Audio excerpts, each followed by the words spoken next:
Buenas noches. Deseo iniciar esta presentación ofreciéndoles las gracias al Comité Científico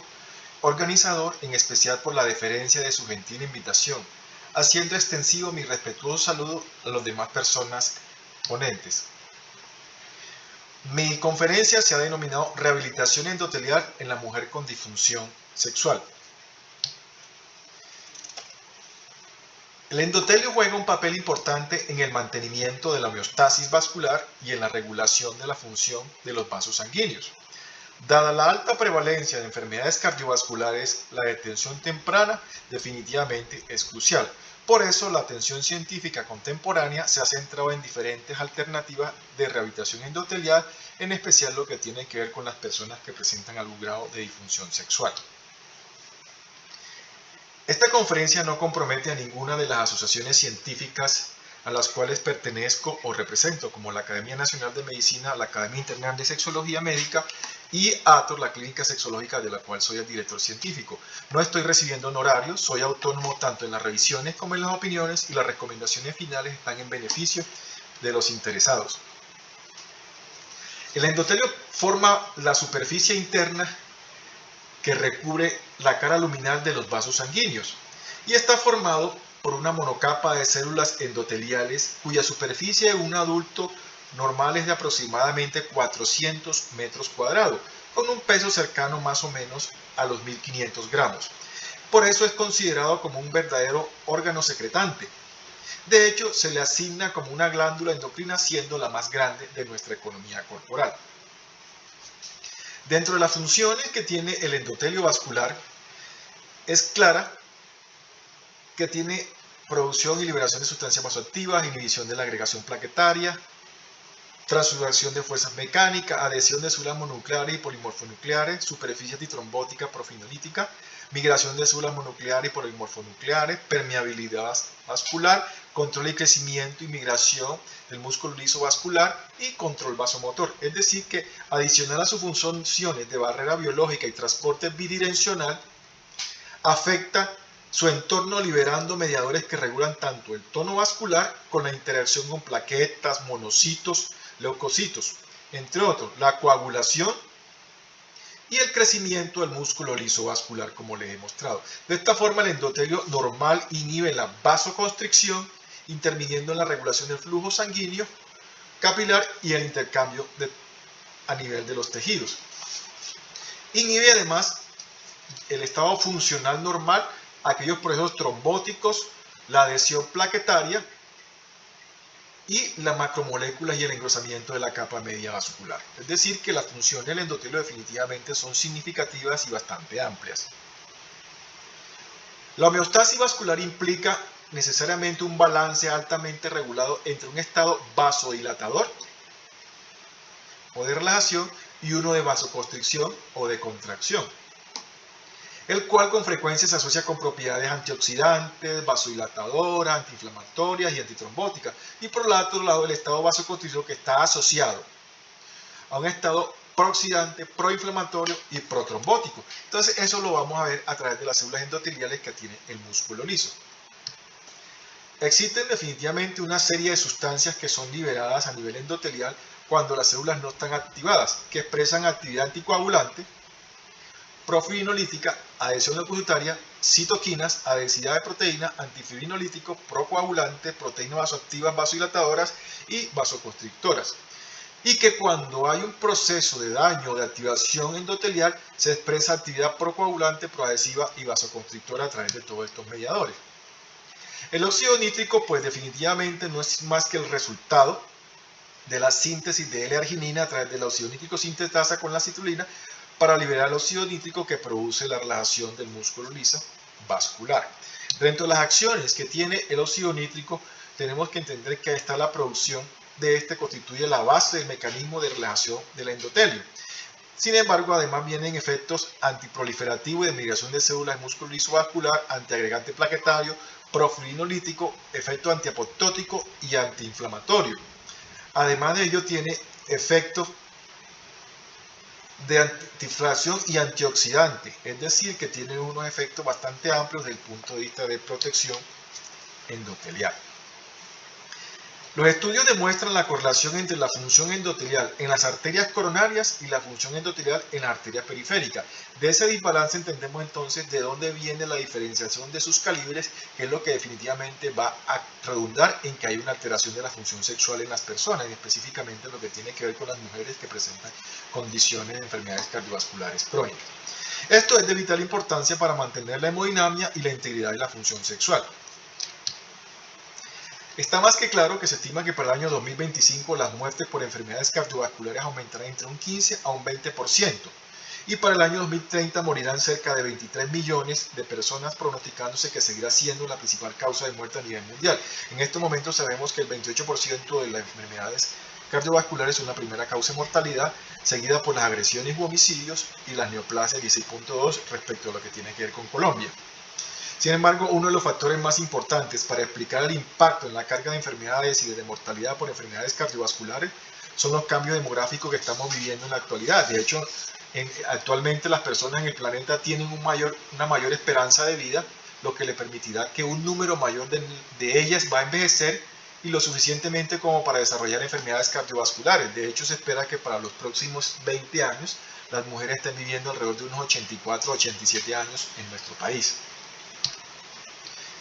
Desde el punto de vista epidemiológico tenemos que entender entonces que la prevalencia y mortalidad de las enfermedades cardiovasculares van de la mano con factores de riesgo influenciados por el estilo de vida. Es así que en presencia de estas como la diabetes, la obesidad, el tabaquismo, la hipertensión, la dislipidemia, el sedentarismo, va a haber una reducción de la biodisponibilidad de los vasodilatadores y en particular lo que tiene que ver con el óxido nítrico, dada la importancia que les he mostrado, y va a haber un aumento de los procesos vasoconstrictores, evidenciándose que junto con sus consecuencias estructurales y funcionales, el remodelado y la rigidez arterial representan el vínculo entre los factores de riesgo cardiovascular y el inicio de la aterosclerosis, que va a ser el pionero en el desencadenar las enfermedades cardiovasculares, pero aunado a ello las dificultades sexuales de las cuales estamos en este momento intentando aclarar. Entonces vamos a entender que la disfunción endotelial es la presencia de un fenotipo endotelial alterado caracterizado por la biodisponibilidad reducida del óxido nítrico, con estrés oxidativo aumentado, expresión aumentada de factores protrombóticos, proliferativos y proinflamatorios, y una vasorreactividad aumentada, es decir, que se va a perder el balance entre las sustancias con propiedades vasodilatadoras y la vasoconstrictora. De ahí resulta todas las alteraciones en la función sexual de las personas que presentan enfermedades crónicas y disfunción endotelial. Entonces vamos a encontrar que los principales factores de riesgo son la hipertensión, la obesidad, la diabetes, la dislipidemia, el tabaquismo y el sedentarismo, pero el endotelio es el punto de partida de estas enfermedades, y su función en la primera es que se altera la respuesta a los factores de riesgo, que incluyen principalmente los que ya mencionaba. Entonces, en esa alteración vamos a encontrar en una menor o mayor grado el estrés oxidativo, que estará presente en estos factores de riesgo y el que va a desencadenar toda la cascada de alteraciones que ya le he venido mencionando. Entonces, los factores de riesgo, definitivamente la dislipidemia, la hipertensión, la diabetes, el aumento de la edad, la menopausia, el tabaquismo y la obesidad en las mujeres, son la presencia de estos factores que van a caracterizar un desbalance en los factores de relajación y de vasodilatación y vasoconstricción. ¿Qué vamos a encontrar aquí? Entonces se aumenta todas estas alteraciones que hemos mencionado. Hay aumento de agresión de la plaqueta, migración de crecimiento del músculo isovascular, la reacción de remodelado, aumento de los depósitos de lípidos, disminución de la eliminación de los mismos, aumento de la trombosis, la inflamación. Entonces se inhibe todo el efecto protector que tiene el óxido nítrico. De esta forma entonces vamos a encontrar que hay un desbalance entre la producción de mediadores y marcadores de la inflamación, los que se van a incrementar, llevando a un marcado efecto negativo a nivel endotelial, y se dan todas las situaciones que ya le hemos mencionado, convirtiéndose en un círculo vicioso. Entonces observamos que hay un desbalance entre las vasoconstrictoras como la endotelina, la angiotensina 2 y los radicales libres, y disminución del óxido nítrico, la prostaciclina y la bradiquinina, generando que se pierda ese balance que va a llevar a disfunción endotelial. Por otro lado, entonces, empezamos a entender que las enfermedades endoteliales secundarias a las enfermedades cardiovasculares son un punto de partida para el tratamiento de las mujeres que tienen disfunciones sexuales asociadas a estas condiciones clínicas. De hecho, en enfermedades crónicas del tipo cardiovascular aumentan la prevalencia de disfunciones sexuales en las mujeres más de lo que uno pudiera esperar o se imaginara. Y para eso pues tenemos que entender primero que una disfunción sexual es definida como la dificultad durante cualquier etapa de la actividad sexual normal experimentada por un individuo o pareja durante un mínimo de 6 meses, trastorno que puede afectar negativamente a su sexualidad y su calidad de vida. De hecho, las disfunciones sexuales abarcan 4 tipos de dificultades o trastornos principales, como son trastorno del deseo, de la excitación, del orgasmo, y aquí dentro la excitación, lubricación, que son los que definitivamente más suelen afectar a la población tanto masculina como femenina, siendo mayor en las mujeres. En este estudio que realizamos en Colombia,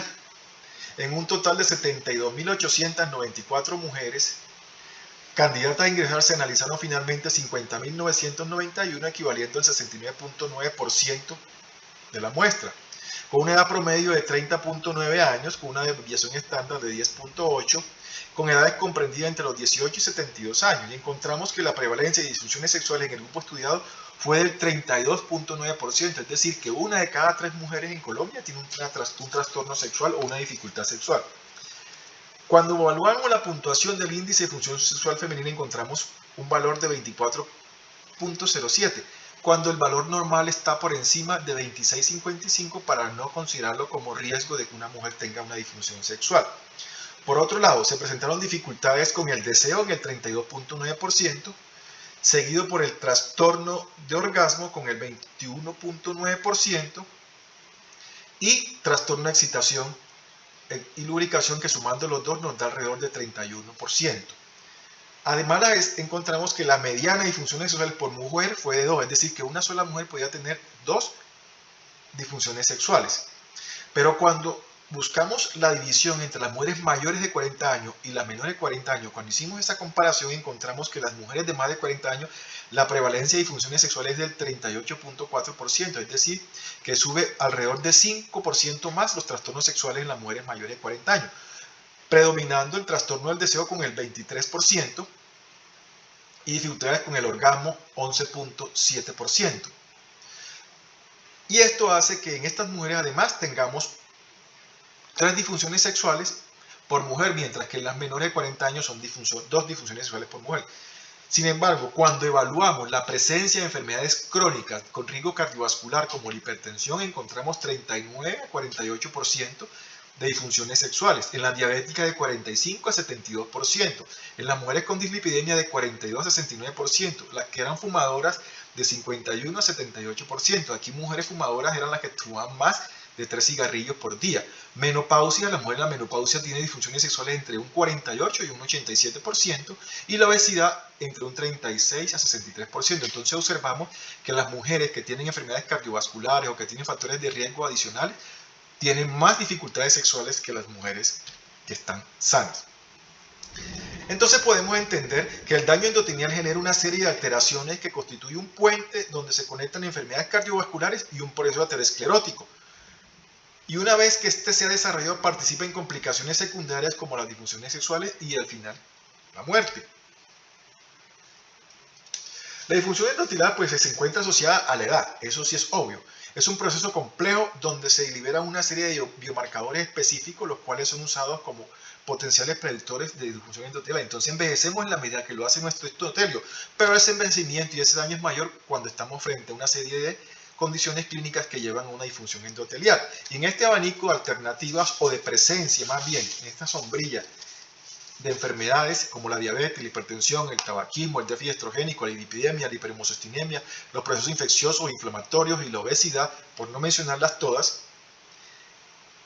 es un suceso clave en presencia o desarrollo de enfermedades cardiovasculares que no necesariamente están debidas a la reducción en la síntesis de óxido nítrico, sino en la participación de otro tipo de radicales libres. De ahí que plenamente conocido en este momento el papel del estrés oxidativo en la disfunción endotelial, pero que se va a encontrar asociado plenamente a este tipo de condiciones mórbidas que aquí les menciono. De hecho, en las mujeres o en las personas diabéticas vamos a encontrar que la hiperglicemia crónica se asocia con un aumento en la formación de productos avanzados de la glicolilación, como la PAX, y en una hiperactividad del complejo aldolasa reductasa proteinquinasa, como la PKC, lo cual provoca un incremento del estrés oxidativo, fenómeno que está íntimamente ligado a la aparición de disfunción endotelial en las mujeres con diabetes. Y esta interacción de los productos finales de la glucosilación avanzada promueve la producción intracelular de radicales libres y definitivamente contribuye a disminuir los niveles intracelulares de antioxidantes. Todo eso va a llevar que de este modo se genere citotoxicidad, que va a estar mediada por el incremento en la generación de productos de especies reactivas de oxígeno y disminución del óxido nítrico. Entonces, por ese lado empezamos a tener problemas con el estrés oxidativo. En las personas con hipertensión, resulta que la presencia de hipertensión genera un entorno hemodinámico y humoral en las células endoteliales que modifica todos estos factores, la activación del sistema renina-angiotensina y disminuye la biodisponibilidad de óxido nítrico. Es decir, que hay una alteración de expresión génica de las células endoteliales y con ello el patrón fisiológico de producción de factores endoteliales vasoactivos, de los que generan todo esto genera vasoconstricción. Entonces disminuyen los procesos de protección, aumenta la angiotensina 2, el tromboxano 2 y la endotelina 1 y se genera un desacoplamiento de los antioxidantes, llevando nuevamente a que haya un aumento de las especies reactivas de oxígeno con disminución de la síntesis de oxígeno, aumentando el estrés oxidativo. Por su parte, el tabaquismo encontramos que si el humo del cigarrillo contiene abundantes radicales libres, lo que produce una disfunción endotelial, promoviendo una disminución de la actividad protectora e incrementando los niveles de las especies reactivas de oxígeno, disminuyendo el óxido nítrico. Y todo eso va a redundar ¿en qué? En un proceso inflamatorio progresivo que va a generar disfunción endotelial. Por otro lado, las dislipidemias generan una eficiencia en la liberación de la arginina óxido nítrico sintetasa, lo que disminuye la liberación de óxido nítrico,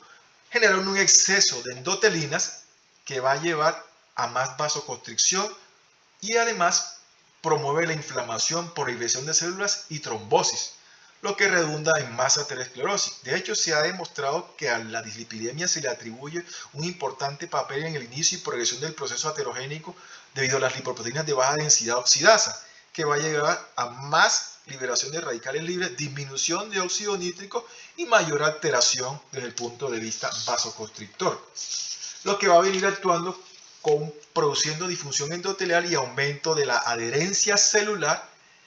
migración al espacio subendotelial y con eso de los monocitos y linfocitos T y estimulando la diferenciación y activación de macrófagos, lo que genera más respuesta inflamatoria y más liberación de radicales libres. Así se desencadena disfunción endotelial con reducción de la biodisponibilidad de vasodilatadores, en particular del óxido nítrico, como les mencionaba, mientras se incrementan los factores de contracción derivados del endotelio. Ese es el principal efecto negativo que tiene la dislipidemia. Por otro lado, el hipoestrogenismo, la menopausia en la mujer, está demostrado que los estrógenos tienen un efecto de ateroprotección porque ejercen protección vascular al actuar como antioxidantes y prolongando la vida media del óxido nítrico. De lo contrario, en los estados de hipoestrogenismo lo que encontramos es que el hipoestrogenismo produce disfunción del endotelio, lo que genera un desequilibrio en la biodisponibilidad de sustancias vasoactivas y de predisposición a la inflamación, vasoconstricción e incremento de la permeabilidad vascular, mediando el desarrollo y manifestaciones clínicas de la aterosclerosis a nivel cardiocerebral. Por eso las mujeres mayores de 55 tienen mayor riesgo de enfermedades cardiovasculares debido a la pérdida de esa ateroprotección. De ahí nace entonces lo que tiene que ver con la rehabilitación endotelial, entendiéndose que la fisiopatología de la disfunción endotelial se han utilizado múltiples abordajes terapéuticos conociendo todo esto que ya les he mencionado. Entonces, la rehabilitación endotelial es un proceso que lo que pretende es evitar la degeneración del tejido endotelial usando tanto la terapia no farmacológica como la farmacológica disponible a fin de tratar las disfunciones sexuales en las personas que la padecen. Existe una cantidad de factores, como ya les hemos mencionado, algunos modificables, otros no tanto, y que lo que se busca es que la disfunción endotelial, en uno de los mayores problemas que presentan las mujeres, en este caso con enfermedades crónicas como la diabetes, la obesidad, el tabaquismo, la hipertensión que ya le hemos mencionado, lo que se pretende es que estos afecten significativamente lo menos posible la función sexual. Por eso le hemos demostrado que existen factores de riesgo como estos que es posible que se puedan modificar para evitar la progresión de la disfunción endotelial y también lo que tiene que ver con la formación de la placa ateroma. Entonces podemos decir que la rehabilitación endotelial surge como un intento de evitar el proceso degenerativo que se produce como consecuencia de la disfunción endotelial asociada a las enfermedades que ya le hemos mencionado y bloqueando tanto la génesis de la placa de ateroma como también la progresión rápida del proceso aterosclerótico, que es lo que viene ocurriendo cuando se cierra totalmente la luz del vaso. Como estrategias encontramos todas estas opciones que aquí les presento y lo que buscamos es que se actúe a nivel de la síntesis de óxido nítrico, favoreciendo la oxigenación tisular, reduciendo el estrés oxidativo y contribuyendo a la protección. Entonces tenemos el ejercicio, las acciones antitrombóticas, los vasodilatadores, los antioxidantes, los liberadores de la síntesis de óxido nítrico, las estatinas, los inhibidores de la ECA, los antagonistas receptores de angiotensina 2, los miméticos SOC, la hipoglicemiante, los inhibidores de la fosfodiesterasa 5 y la vitamina D, entre otros. Por su parte, el ejercicio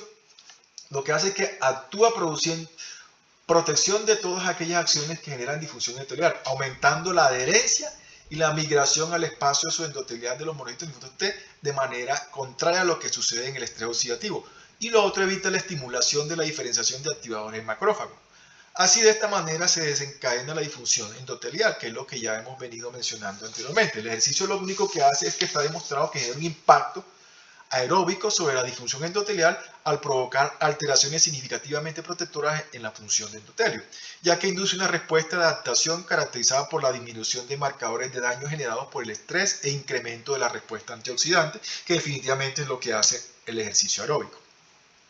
Por su parte, los antioxidantes se han asociado a modificaciones epigenéticas de la metilación del ADN, modificación de las histonas y alteraciones de los microARN, favoreciendo la generación y mayor biodisponibilidad de óxido nítrico, lo que permite generar un ambiente vascular antiaterotrombótico. Entonces son útiles la vitamina A, C y E, los SOC, las catalasas, el glutatión, los metales como el hierro y selenio y los carotenoides. Esa es la principal acción protectora que tienen los antioxidantes. Por su parte, los hipolipemiantes generan aumento de la vasodilatación independiente del endotelio, y esto porque su utilidad radica en que prácticamente todos los fenómenos biológicos relevantes que desempeñan un papel en la aterogénesis y en la complicación de la placa son inhibidos por ellos. Además, son capaces de mejorar la difusión endotelial y disminuir entre un 20 y un 30% la incidencia de eventos cardiovasculares a 5 años de seguimiento. Las estatinas son los que más han demostrado algún tipo de acción porque su efecto va mucho más allá que la simple inhibición de la 3-hidroximetilglutaricoenzima reductasa, ya que se le ha demostrado que tiene propiedades antiinflamatorias, además de eso inmunomoduladoras, acción antitrombótica, antiproliferativa y reducción de la apoptosis, asociada a toda esta cantidad de efectos pleiotrópicos que presenta. De hecho, se ha visto que estas acciones no solo son secundarias a sus propiedades hipolipemiantes, sino también a fruto de efectos independientes del descenso de los valores del colesterol. Entonces, esta es una enzima que cataliza un paso esencial, clave en la biosíntesis del colesterol, pero también en los efectos de cardioprotección. Los inhibidores de la ECA definitivamente previenen o retardan la aterogénesis, que eso definitivamente es muy beneficioso a la hora de los procesos del estrés oxidativo. Disminuye la propensión a la vasoconstricción y trombosis debido a aumento de la bradicininina, de la síntesis de óxido nítrico, de la biodisponibilidad del óxido nítrico, de la disminución de la síntesis de radicales libres y disminución de la angiotensina 2. Disminuye, además de ello, tiene un efecto antiisquémico por la supresión de la producción de raquilares superóxidos a nivel vascular. Por otro lado, los inhibidores ARA2, que actúan bloqueando la unión de la angiotensina 2 a los receptores tipo 1 y de la angiotensina 1 presente en la pared arterial y otros tejidos. Ella lo único o lo más importante es que como consecuencia de ese bloqueo se presentan estos fenómenos de la derecha que produce una inhibición del efecto vasopresor y liberador de aldosterona. Con esto lo que hace es que al no bloquearse la síntesis de la angiotensina 2, esto podría actuar sobre los receptores tipo 2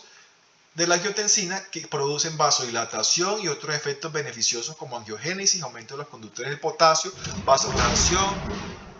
liberación de la braquinina, etcétera, que terminan siendo moduladores del crecimiento del endotelio funcional. El déficit de vitamina D está relacionado con más oxirradiación, con alterar la homeostasis del calcio, con estrés oxidativo, con disminución de la síntesis de prostaglandinas y disfunción endotelial. Por eso, al tener una inhibición de la producción y la secreción de citoquinas de la célula del músculo liso, tiene una respuesta de atenuación a la inflamación. Adicional a ello, estimula la síntesis de interleuquina 10, disminuyendo y regulando la respuesta inflamatoria. Además, funciona como un ayudante para otras terapias, que eso lo convierte en una excelente sustancia. La metformina, en toda esta diapositiva lo que les quiero decir es que es un agente insulinosensibilizador involucrado en la disminución de la resistencia a la insulina y de secreción de citoquinas proinflamatorias que también disminuyen la producción de glucosa hepática y que se asocia a reducción del estrés oxidativo y a la expresión de factor de necrosis tumoral alfa y de interleuquina 6. Por otro lado, los inhibidores de la enzima de la fosfodiesterasa 5, en este caso el tadalafilo es un inhibidor selectivo y competitivo del óxido nítrico, es de la enzima que es responsable de la degradación del monofosfato de guanosina. ¿Qué es lo que hace? Al generarse bloqueo del monofosfato de guanosina cíclico, disminuye el efecto de la fosfodiesterasa tipo 5 y facilita el efecto del óxido nítrico, produciendo más vasorelajación, es decir, que genera la vasodilatación durante la estimulación sexual. Estos niveles de monofosfato de guanosina cíclico aumentan y a nivel de músculo liso relaja, fluye, favoreciendo la vasodilatación y de esta manera en las mujeres se mejora la excitación, la lubricación e incluso hasta el interés sexual, debido a este fenómeno de vasodilatación que viene generando sobre la fibra muscular lisa. Por ejemplo, en este estudio nuestro, que evaluamos el efecto del tadalafilo en el deseo sexual y la excitación y lubricación en mujeres posmenopáusicas, donde lo que buscábamos era determinar los efectos y la seguridad del tadalafilo en el deseo sexual y la excitación y lubricación en mujeres posmenopáusicas, miren lo que encontramos. Mejoró el deseo de manera estadísticamente significativa, la excitación de 332 a 486 de manera significativa, la lubricación 341 a 477 de manera significativa. El orgasmo mejoró también de manera significativa, la satisfacción mejoró de significativa, sin embargo, mire que el dolor sí disminuyó, aunque no lo hizo de una manera tan significativa. Entonces podemos decir que el tadalafilo sí presenta efectos positivos a nivel de la excitación, lubricación y el deseo, que ese es un estudio que próximamente estaremos publicando. En conclusión, en las pacientes que son sometidas a rehabilitación endotelial, se disminuyó el nivel de las PCR circulantes, de la expresión de factores de necrosis tumoral alfa y de los receptores TORC-LIGHT, que lo que se sugiere es que la inflamación estaría menos exacerbada que en las personas que no la reciben, lo cual tendría un efecto a nivel cardiovascular, de la presión, de la diabetes, de la aterosclerosis y la angiogénesis, porque mejora los procesos de vasodilatación que están allí presentes. Ya para llevar a casa, entonces les dejo claro que la rehabilitación endotelial se constituye en un prometedor tratamiento para combatir las disfunciones sexuales secundarias a enfermedades cardiovasculares tanto en hombres como en mujeres. Espero que la ponencia haya sido de su agrado, habiendo cumplido con las expectativas. Les damos paso a los próximos invitados con sus enriquecedoras conferencias. Muchas gracias. Feliz noche.